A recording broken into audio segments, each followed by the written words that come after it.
Hello, everyone. I hope everyone is having a beautiful day. So a client requested this topic, so I said that I would do a live on it. I talk about this topic a lot kind of throughout my other, episodes and trainings and all of that, but I was like, I don't know if I've ever done an episode just on this topic. So here we are. So the topic for today is big trauma versus little t trauma. A lot of people are confused on kind of, is the word trauma being overused and what actually is trauma, because it's such a buzzword that goes around, and what, when is it actually appropriate to use that word? So my understanding of trauma has shifted a lot since doing this nervous system work on myself with my mentor. So when I was in grad school, I learned mostly about, I would say both, but we focused a lot on big trauma. So what is big T trauma? Big T trauma is anything that is a very big near-death experience. So for example, my medical trauma when I was a baby, for those that know my story, know that I had childhood leukemia from ages 2 to 4.5. And at 4.5, I got a 108 fever and I almost died. I was unconscious. I, got fed through my catheter. And that was big T trauma because it was a near-death experience. Other examples of big T trauma is what's happening in the world right now and in the Middle East and other parts of the world that are experiencing war and genocide and hate crimes and violence, and watching other loved ones die, murder, attack, fire, car accidents, like big T trauma, like something where you have a near-death experience. Little T trauma is described, I'm going to forget who, let's see if I can remember this name. I'm blanking on the name, but there's a person in the trauma world that describes it as a million little paper cuts. Little T trauma is relational trauma. So relational trauma is any time that you do not get your emotional needs met. Emotional needs consist of feeling heard, feeling seen, feeling safe, feeling held, feeling attuned to. Attuned to is not the same as love. Attunement means that the caregiver is in tune with the child's emotions. So this means that if child is upset, parent shows understanding, that they see that child is upset and is there to be with the child in their emotion, not to necessarily try and fix the emotion or, whatever it might be. But, this example just popped in my mind. I used to be a nanny. I would babysit from the time I was like 13. I was always kind of just this natural caretaker role, and also as partially my codependency. So I was babysitting for this family where they said, we're doing this method where if he cries, we want you to let him cry. And this goes against like just my nature of like, if someone is crying, I just want to hold them, I want to comfort them. And so this baby starts crying and I'm like, oh my God, okay. Like I have to be the one to just put my own views on this aside. This is not my child. I have to do it. I'm hired to do. And so I'm like waiting it out. They are not stopping. So eventually I'm like, okay, I go up. And they're crying because their binky fell out of the crib. So it wasn't one of those things where like, oh, they just needed to stop crying and soothe themselves. Like they literally had their pacifier, fell out of the crib, and was just trying to get it and trying to get their needs met, right? The need of getting their binky back in the crib. And so what do they do to try and get the need met? They say that they do whatever they can to get the attention. So in that moment, I just had this wave of guilt over me of like, oh my God, here I am thinking that I'm like participating in this emotional regulation training, but really it was just like they needed the binky. And you could argue, well, they could learn how to soothe without the binky. But again, like that's a whole other thing. And that's the child's safety in that moment, is they know that binky equals soothing. right? So I have this guilt of like, oh, if only I just gave them their binky. So that was just an example of like, a child will do anything that they need to do to get their needs met. And sometimes that need is something as simple as handing back the binky or, client, if the child feels upset about something that, they know that someone's going to be there to give them that attention, to help them feel understood. So relational trauma, little t trauma, those paper cuts is any time that you did not get that attunement, which is all of us. We all have trauma. Trauma simply is a word to describe disconnection from yourself, disconnection from parts of yourself that you felt like you needed to repress. And we see this especially with men because society has conditioned men to repress so much and not show that it's safe to feel those emotions, right? Think about your parents. Did they treat, you differently as a boy than your sister? Or, was it more acceptable for, the girl in your family to express emotion? I just dove into all of this in my other podcast, the Real Men Heal podcast with my co-leader, Anna. And we did a whole episode talking about the differences of how men and women are conditioned to relate to their emotions. So yeah, basically, little t is anytime you did not get that attunement, anytime that you felt so misunderstood or invalidated or not seen or not attuned to. And oftentimes we focus on what did happen, like, oh, this happened where, mom said this and it hurt my feelings, or the kids at school did this. And yes, all of that is important to acknowledge. And also, a lot of trauma is what didn't happen. So it's those moments that you didn't get the hug, that you didn't get the eye contact from mom and dad, that you didn't get to see dad on Christmas when he said he would show up. I'm just making up random examples, but you get the point. It's like, it's a lot of what didn't happen.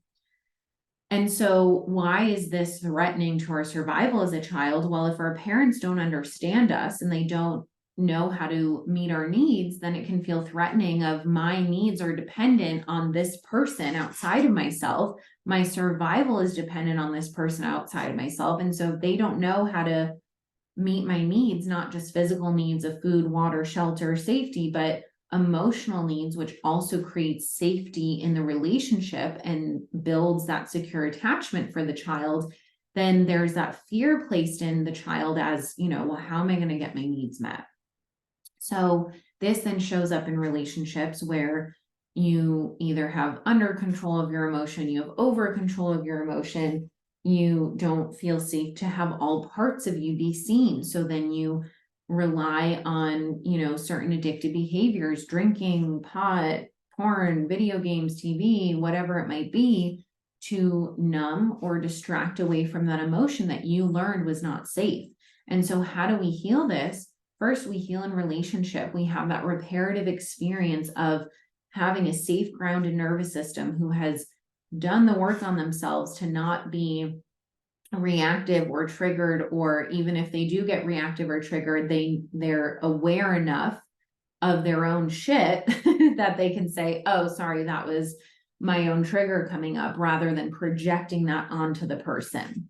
So that's why I focus on relational healing, because I become the reparative, securely attached figure for your inner child to have that reparative experience of all those times that you felt invalidated. I'm here to validate you in the sense of I'm here to see you, to hold you, to witness you, but not validate your inaccurate perceptions that might be happening based on that trauma, because our trauma disconnects us from our truth.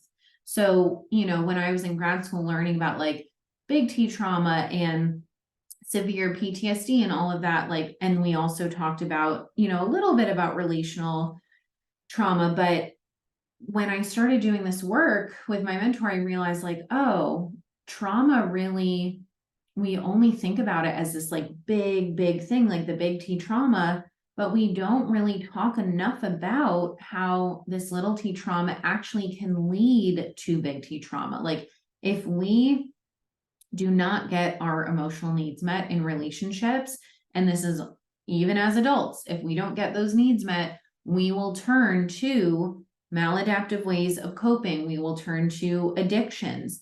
What do you think happens when people enter serious addiction? Gabor Mate describes addiction as an attachment disorder, that they are not securely attached to themselves or others, and they are disconnected. And so they rely on this addiction to numb that fear, numb that pain, or to just avoid themselves. And what do you think happens when you enter addiction? You can be at risk for life-threatening trauma, right? Or even like high-level addiction is considered big T trauma if you are risking or you are engaging in really risky behaviors. And think about how many people pass away from overdose. Like that in and of itself, that big T trauma that causes so many deaths all started with little T trauma. So if we do not process our little T trauma, it absolutely can lead to bigger T trauma. Like, for example, medical trauma. If I did not process my medical trauma, my body would still learn and relate through sickness. It would still understand, oh, I get attention from being sick, so I'm going to keep getting sick. And my body not feeling safe to release that sickness could have ended up with bigger sickness that could have landed to more serious big T trauma. So we have to understand that the two cannot be separated.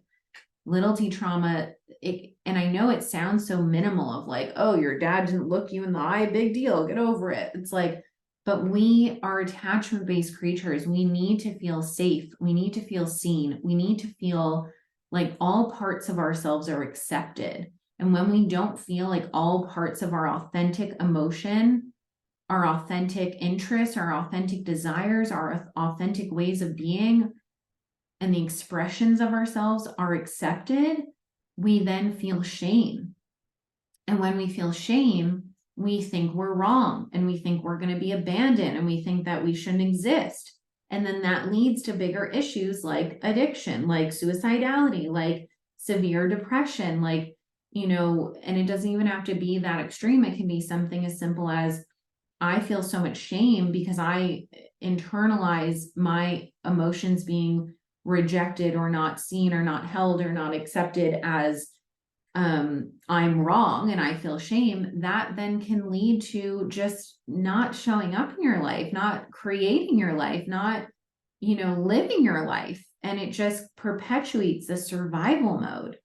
So this is what I focus on in all of my containers, my group Real Men Heal for men's group healing, my group Come Home to Yourself, which is starting tomorrow. I'm so fucking excited. It starts Monday, December 4th, depending on when you're listening to this.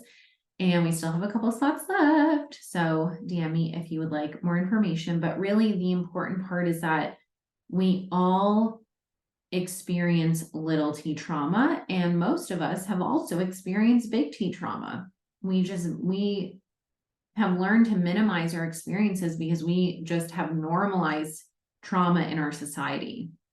Gabor Mate has a book called The Myth of Normal, and he talks all about how our society has just normalized these addictions and these ways of being. Like we bond over our anxiety and our depression rather than looking at, well, how can we shift this? We don't have to accept this as the norm. How can we shift this? And it starts with really looking at the ways in which you are not accepting all parts of yourself and the ways in which you do not feel connected to your authentic self or safe to express your authentic self or safe to actually be in relationship to your emotions because those emotions have not been held before. Maybe there was no space growing up for you to express those emotions, or maybe the response to those emotions were not positive ones. And so you learn for safety, well, if I want to stick with my tribe, if I want to stick with my family and my group and my group of people, because that feels utterly terrifying to, have this perceived rejection or abandonment, then I'm going to choose to sacrifice my authenticity in the name of attachment. And that speaks to Gabor Mate's concept of attachment versus authenticity, which if you don't know about, highly recommend just Google on or YouTube Gabor Mate attachment versus authenticity. And I talk about this a lot because it is so integral of how we want to shift how we're relating so that we can actually feel connected to our authenticity rather than just living based off of what we think others will accept.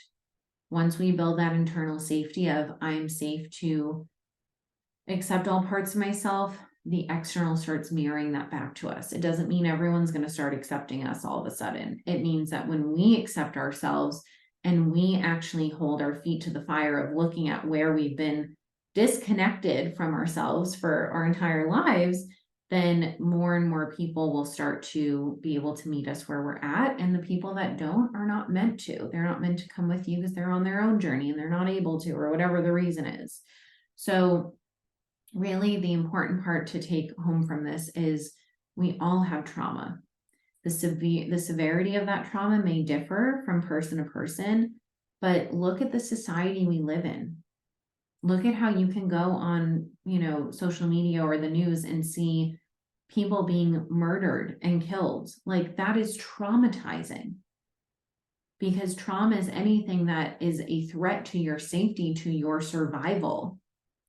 And so if you look around and you see this is why I don't watch the news. Like, literally, it's just perpetual trauma, murders, accidents, wars, genocides, like hate crimes, shootings. Like, look at the world we live in.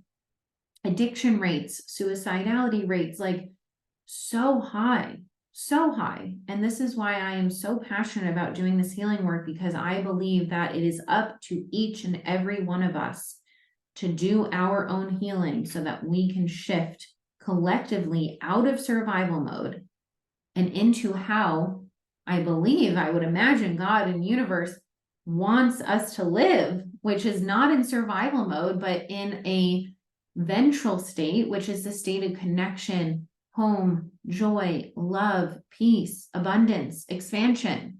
But we can't experience that if we are living in survival mode, and we're living in survival mode because of unprocessed trauma. And we all have unprocessed trauma. Literally all of us. It's not always things we can remember. It's not always these big T event traumas. Sometimes it's the things that didn't happen. It's anything that disconnects us from all parts of ourselves. So think about trauma as like disconnecting you from all these parts of yourselves. And then healing trauma is bringing all of those parts cohesively back together, so they're not fragmented. So you don't have a fragmented sense of self, but you have a strong, what's called an egoic container, a strong sense of self.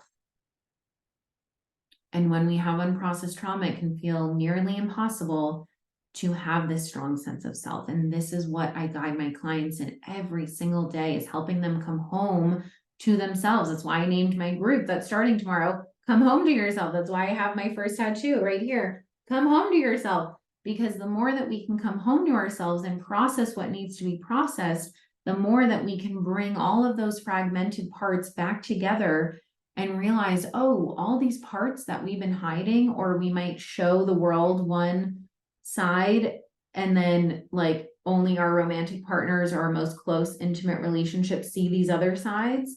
That was me. That was my anxious attachment. My anxious attachment was like, oh, I'm going to present this way. And this was unconscious. It wasn't this like intentional thing. Unconsciously, I'm like, oh, I'm going to present as this way because this feels safe and accepted. And then when I get home to my partner and we start arguing, my anxious attachment comes out, my inner child comes out, and I present in a completely different way. And so there's disconnection, right? Because at my core being, I am, this regulated, grounded, wise, joyful person. But when little me comes out, or when my anxious attachment comes out, that is my trauma disconnecting me from what I know to be true, which is I am safe to be my most grounded, wise, joyful, connected, brilliant, beautiful self, powerful self, right? We disconnect from our power all the damn time. We outsource our power all the damn time. And this is why I'm so passionate about doing this healing work. So passionate about it, because this is what will change your life. So if you are ready to do this healing work, I have so many ways to jump in. Tomorrow, my group, Come Home to Yourself, for anxiously attached women. It's a small, intimate group where I hold you, I witness you, I challenge you, I hold up the mirror of where your inner child and your anxious attached behaviors are running the damn show unconsciously, bringing them to the conscious, helping you feel safe to relate differently. This affects your money, your relationships, your family, your work. It affects everything. Your nervous system, your attachment is the forefront. It's the foundation of everything else that is built off of that foundation. And so this is the powerful, powerful thing about group healing is you are not only witnessed by me, but all of those things that you're trying to run away from, you are then witnessed by other people who are safe, who are witnessing you and loving you. And then you realize, oh, it's not just my own shit. We're all human. We all have shit that we're repressing. Or this thing that I felt so ashamed of that I thought was just me. Oh, wait, someone else also can relate to this. I was so resistant to joining a group. Just ask my mentor. I was so resistant. I was like, I just want to do one-on-one forever because it feels safe, because it feels like, okay, my mentor is a safe person. She accepts me. She loves me for who I am. I can't show this to the rest of the world. It was group healing that served as that microcosm for how I would relate in the rest of the world. And now all of those disconnected parts where I would present this way and feel internally this way, that external and that internal now match. So now I talk about openly. This is literally my job. I get paid to talk about this openly, about times that I feel shame, about times that I feel like my inner child is running the show, about times that my anxious attachment has flared up. I get to talk about it. And by talking about it, I normalize it, not normalizing it in the sense of this is so normal to feel this way. Let's just feel this way forever. But in the sense of, yes, it's normal to feel this way because we all have trauma, and here's how to heal it. And here's how to shift it. And here's how I'm relating differently to it. Not, oh, here's how I'm placating to my inner child or my anxious attachment. Here's how I'm shifting it and relating and coming back home to my secure attachment, to my most grounded, authentic, powerful self. And this is the work I do with my clients as well, because you can have this clear vision of what you want in your life, how you want to feel, what you want to do for work, the dream partner you're manifesting, the dream bank account, whatever it is that you want in your life. The universe can only give you what you feel safe to receive. So you can say, oh, I want a dreamy partner, but if you're used to really toxic relationships, and I don't even really love that term because I believe every relationship is part of our healing and part of our soul's journey. But if we're repeating the same lesson over and over and over again, it's because we're not learning a lesson and then shifting. We're staying stuck. So if you're used to that, and then, the universe gives you this dreamy partner, your nervous system is going to be like, fuck that. That feels foreign, and I'm going to reject anything that's foreign because the nervous system is here to keep us alive, not to keep us happy. So we have to develop self-leadership over our nervous systems to say, oh, this feels really scary because it's new and I'm not used to this, but I can be with the fear and shift and choose how I'm relating anyway. That is the difference. That is the difference between placating to the inner child versus actually helping her feel safe for you to relate from your adult self to relate differently. And that is what we do. It's not about using the trauma as a valid excuse to keep doing the things and doing the behaviors and engaging in the addictions that are not serving you. It's about understanding the root of these things so that we can have some context of what's happening for us. And as it's coming up, as we're getting triggered, because triggers are always historical, triggers are our little selves coming out in the present moment, that we know how to relate to them differently, because so much of this is unconscious. And so when we bring it to the conscious, we then get to relate differently to it. But we can't do this alone because our nervous systems are literally designed to keep us alive, not happy. And so if we try and process pain alone, and I find this sometimes, and I'm now at this point in my healing where I often can move through a lot on my own. But there are times where that emotion is so strong that it doesn't feel safe to. And so I have to wait until I'm in my group healing container or my one-on-one with my mentor. And I'm like, oh, okay, this is coming out because my nervous system wouldn't allow me to access that when I was alone because that didn't feel safe. Because sometimes that pain is so deep that it feels like it's going to kill us, but it won't. Or that fear feels so strong that if you do the thing or make the change, it feels like you're going to die, but you won't. You might get judged, you might get rejected, you might feel like you're being abandoned, you might experience loss, you might experience pain, but all of that is in service of you choosing authenticity. And all of it is for your own growth. It's all happening for you so that you can really, so that when you're claiming things to the universe is like, do you actually want this? Because if you actually want this, there's going to be some pain involved or some, prices that you have to pay. And the universe will test you. The universe will always test you, not in a bad way, but in a way of like, you say you want this. How badly do you want it? It's not going to be comfortable. So I think that's all I have for you guys today. Let me know if you have any questions, comments, thoughts, feelings. Always happy to, take any requests or clarify anything that that needs clarifying, because I know that a lot of this can be, just hard to wrap your head around because we're not taught about trauma. I mean, if you go to school like I did, I was taught about it, but to a certain extent. I wasn't even taught about it fully the way that I know about it now. Because honestly, the best way to learn about trauma is to go through your own healing of it. And that's how you really get to know what trauma is. You start to realize, oh my God, so much of the way that I've been relating, so many of my life choices have been based on trauma. And so then you hear people say, well, oh, it's just being overused, or, it's just being overused, or it's just like the buzzword and da da da. And it's like, it's not that it's being overused. It's more so that we're realizing how much of our society and our world functions through trauma responses. You realize how much is a trauma response.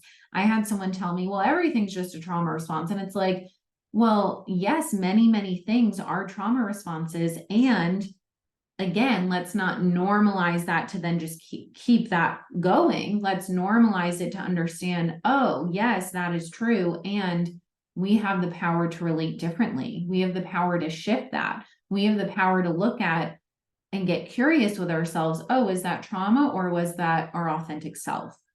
Because you can't be in both. You're either in your authentic power, you're in your authenticity, you're relating through authenticity, or you're relating through trauma, your relational wounds, your attachment wounds, your anxious attachment, your avoidant attachment, whatever attachment style you have.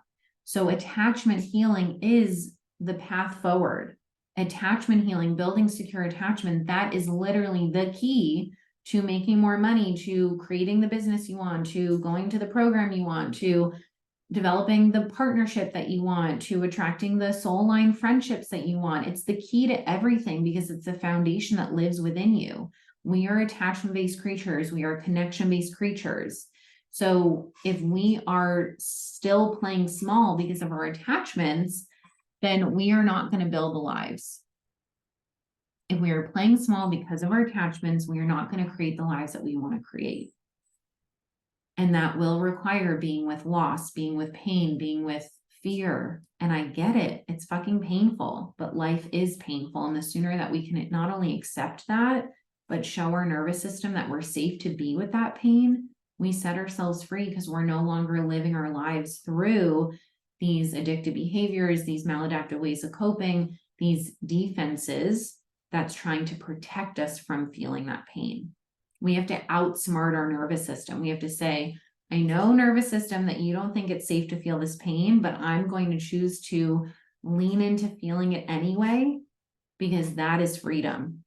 Whereas if you're spending your entire life running away from your feelings, you will suffer. You will continue to suffer. And I don't want that. And I don't want that for you either. And I don't think you want that for you either, else you would not be listening to this right now. So if you are ready to learn how to feel your feelings and process your trauma and get out of your head and into your body and create a life beyond your wildest dreams, like beyond what you can even comprehend is possible for you in this very moment, because trauma blocks you from even feeling safe to believe in magic, there are so many beautiful ways. So like I said, Come Home to Yourself starts tomorrow. Small, intimate group, 12 training modules where I teach you everything you need to know about healing anxious attachment, building secure attachment, having that reparative relational experience, that day-to-day co-regulation and attunement, helping you feel safe to relate from your adult self. And then I have my membership Beyond Your Wildest Dreams, which is weekly live trainings every Friday at 11 a.m. Pacific. If you can't make it live, you have the replays, a group in a private Facebook group where you have community of other people who are doing this healing work. You have weekly journal prompts, you have meditations, groundings, you have support, attunement. The reason I chose weekly, originally my format was monthly and I switched it to weekly, was because we need consistent attunement. We need regular, consistent co-regulation and holding to be able to get your nervous system out of survival mode, or else it won't feel safe to. And then last but not least, Real Men Heal, my 3-month men's group healing program with my co-leader Anna, is now open for enrollment. So again, very small, intimate group setting where you are seen and supported not only by me, but a group of others as well. So if you are interested in hearing more about any of the above, please DM me or head to the link in bio to apply. I love you all so much. Let me know if you have any questions after listening to this. If you catch the replay, just let me know. Let me know your takeaways, your questions, and it is such an honor to be here with you every episode, every live. I love talking about this stuff more than anything because this is how we create a new world that we actually feel safe to live in. What a concept. Love you guys.